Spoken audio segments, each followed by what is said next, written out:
এই পানি হলো আমার বন্ধু মুহাম্মদের উম্মতের গুনাহগারের চোখের পানি। জাহান্নামের আওয়াজ আল্লাহকে বলবে, আল্লাহ বেনামাজি গুলো কই? ও আল্লাহ গুনাহগার গুলো আমার পেটে দাও, আমার পেটে ক্ষুধা। আল্লাহ বলে, জাহান্নাম অপেক্ষা কর, আমি আল্লাহ বিচারটা শেষ করে নেই। জাহান্নাম ফিরতে চায় না, আল্লাহ অর্ডার করবে ফিরিস্তা জাহান্নামের গলায় ৭০,০০০ শিকল লাগাইয়া ধর, সামনে যেন আসতে না পারে, পেছনে ধরে রাখো। ৭০,০০০ শিকল লাগাইয়া এক একটা শিকলের গোড়ায় ৭০,০০০ ফেরেশতা ধরে টানবে। জাহান্নামকে পেছনে ধরে রাখতে পারবে না।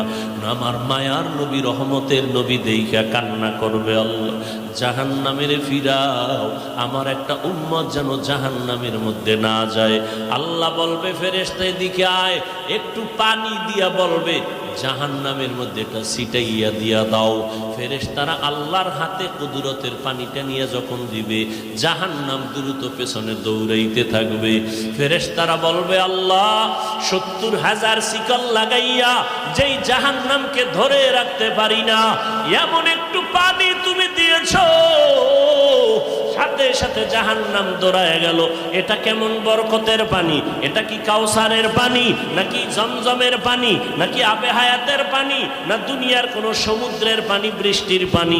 আল্লাহ বলবেন, না না ফেরেশতারা, এটা ওই পানি না, হাউজে কাউসারের পানিও না, জমজমের পানিও না, এটা আবে হায়াতের পানিও না, এটা সমুদ্রের পানিও না, এটা বৃষ্টির পানিও না।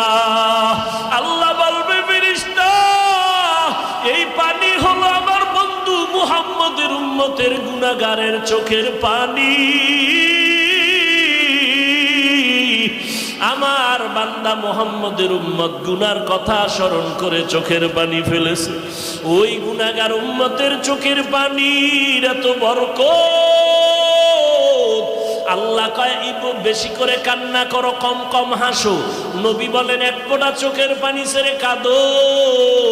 দুনিয়ার ঘরে আগুন লাগলে পানি ছাড়া যেমন ঠান্ডা করা যায় না, তোমার আমার গুনার কারণে জাহান্নামের আগুন কিন্তু চোখের পানি ছাড়া ঠান্ডা হবে না।